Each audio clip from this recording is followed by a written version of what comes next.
name is Keiko Ikeda from Osaka, Japan. My university is called Kansai University. It's located downtown in Osaka, central area.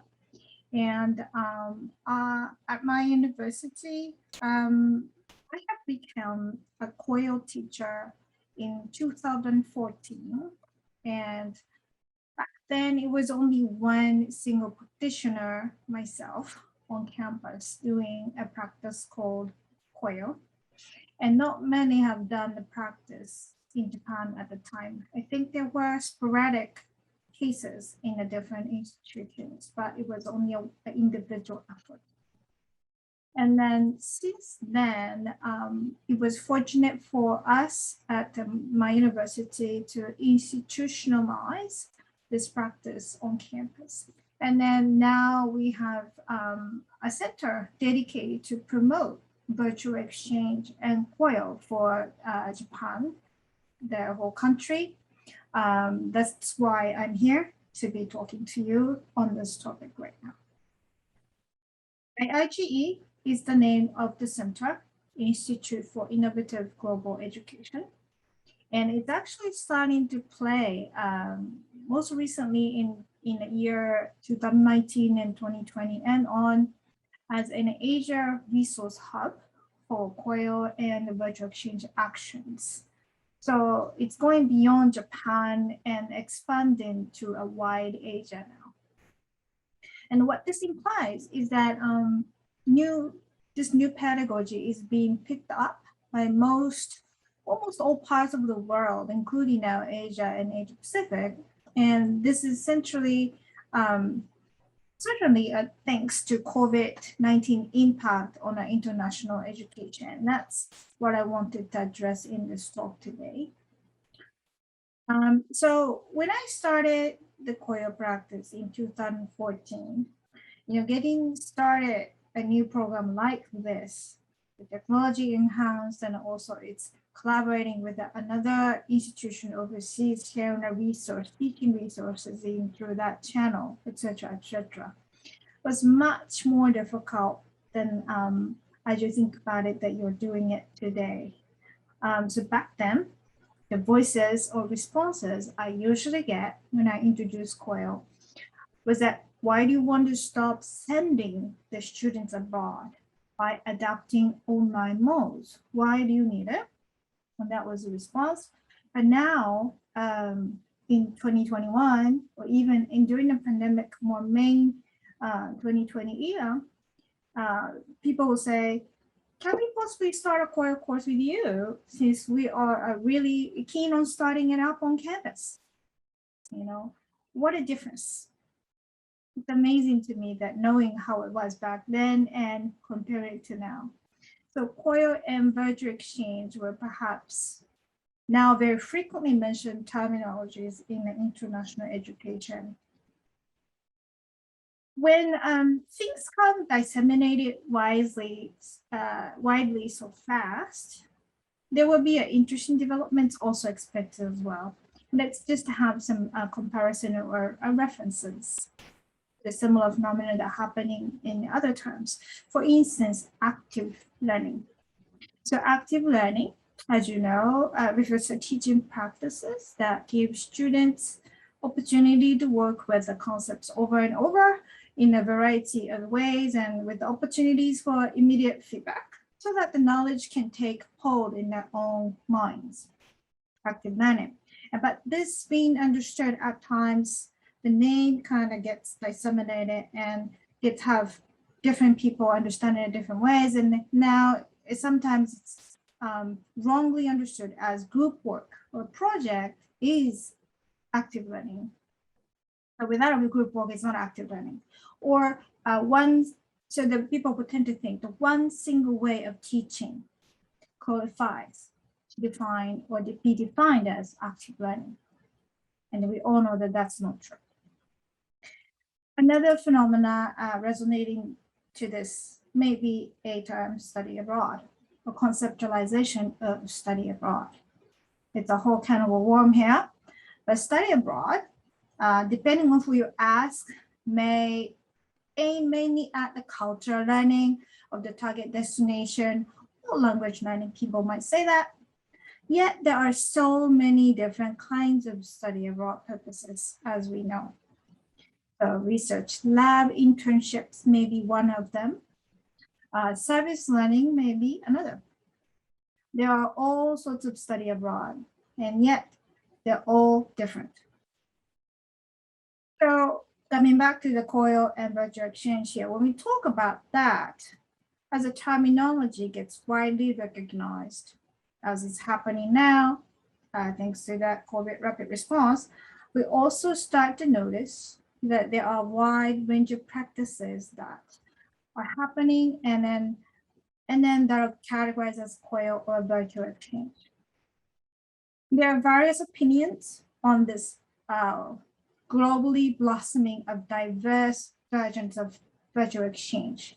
Depends on who you ask, which expertise that you ask. Some stream of action, rather an extreme end, I'd say, maybe to fixate the definition and start policing what is COIL and what is not COIL. My take on this development, and this is really my individual point of view, is that these diverse versions are being developed for good reasons. And I would like to pursue what those reasons are and understanding how they're evolving to be, rather than trying to show, green, yellow, red card saying that's proper and that's not proper. Let me share with you an anecdote of the episode here. I was asked during one of the meetings, I would not name what meeting it was and who that meeting with, but one time on the developing a brand new COIL course. And I was asked that if a third or fourth university wants to only join by sending their students to the COIL collaboration activity that is emerging from two main universities, as in the standard COIL development, would that be a COIL or not?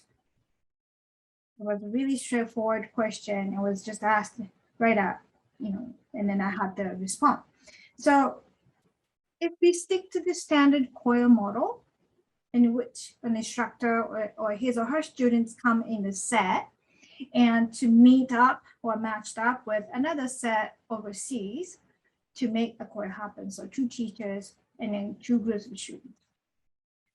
If you think about that, this third or fourth university participation only students may be seen as an addition or even missing a wing to fly.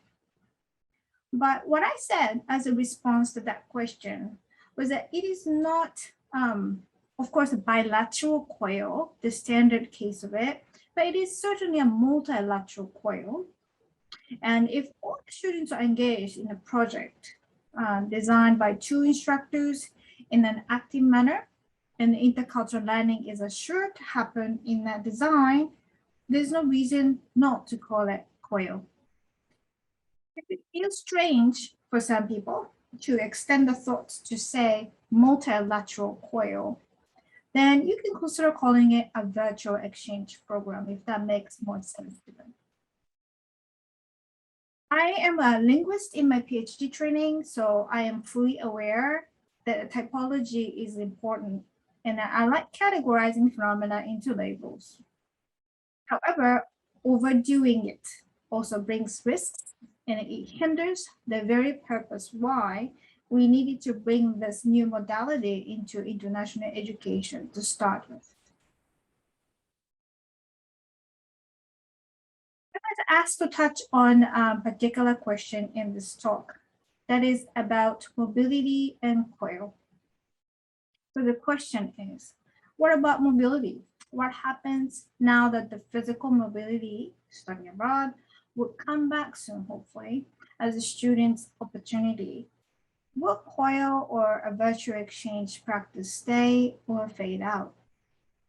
And have been asked this question so many times, as you can imagine, and have been probably giving somewhat slightly changing answers every time, since my thoughts are being influenced by the current developments in the context, in the world as well, and also by having the chances to interact and communicate with the other experts and the practitioners about this topic. My current response to this as of September 2021 would be that a COIL or a virtual exchange would stay, and they would stay to provide international education to at least 3 different populations. And I like to try out to categorize or name what those population groups are today. First group will be those who may not have a chance of getting international education otherwise. So those who have the affordance and access to study abroad would probably want to do that. And there is a strong will from a big stream of students pool that we know from the surveys and after surveys who wish to do so after the pandemic is settled down. But to make sure that global learning is available to everyone, so global learning for all, COIL or virtual exchange will be made available on campus by many institutions in the world. In fact, there are a majority or big population on campus that who only get international experience by this online modality. Our second population will be those who wish to alternate their study abroad to suit their very purpose more effectively. What do I mean by that? So we have seen already some, say, for example, double degree programs or joint programs that are considering adapting COIL or virtual exchange into their program so that they can shorten, say, for example, the period of a short study abroad or enrich that experience studying abroad. So covering some of the things that they would actually usually covered in the when they actually arrive there. Now they're extracting that and then putting on the online mode. So this blending trend will, I think, continue, and because it brings many merits, so infrastructure-wise of the whole program, I mean, or cost-wise, etc., etc. It needs to be designed, however, very, very carefully to make sure what they are doing on the online modality mode is a virtual exchange. If they wanted to call it virtual exchange in COIL, not merely e-learning or a different type of modality, which is called virtual mobility. I have seen that mistake or confusion, I would say, being also made in some of the programs already. Third population group that I think is very brand new and emerging is the ones that who are definitely having affordance and access to study abroad, but choose not to do so. For those who may be thinking about environment and emission of CO2 as a concern for prevention of damaging furthermore of the habitat that we have as a Earth, they may actually choose not to actually do short visiting programs, for example, as a study abroad program. Rather, they switch or alternate to look for online modality.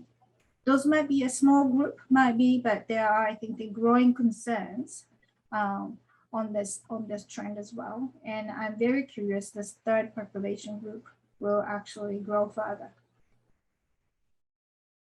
So within these 3 population pool, there are so many branches within it as well. For example, when I talk about affordance and access, we're not talking about the homogeneous conditions that all people in that population pool are facing. Many individual agendas are to be found within it as well. So to wrap up, COIL or virtual exchange is to stay. And I think understanding how it is going to stay, which is I'm doing now, and I'd like to invite everyone to join on the board, join and then collaborate together to actually find out more, will certainly tell us a lot about international education in general and where it's going from here. So it's a very, very interesting topic, at least for me. And that's it from me. And then regarding for this coffee, tea topic, I finished my 2 cups of my coffee already, so I wasn't able to bring my cup, but I have a tea right here, and also in the virtual background, I gave you a little bit of a taste of cafe so that you have the coffee mode on your mind as well. I hope you enjoy that. So thank you very much for watching the coffee talk today, and hope to meet you personally in either in the virtual world, the space, or in person in the very near future to continue the chat on this topic sometimes. Thank you very much.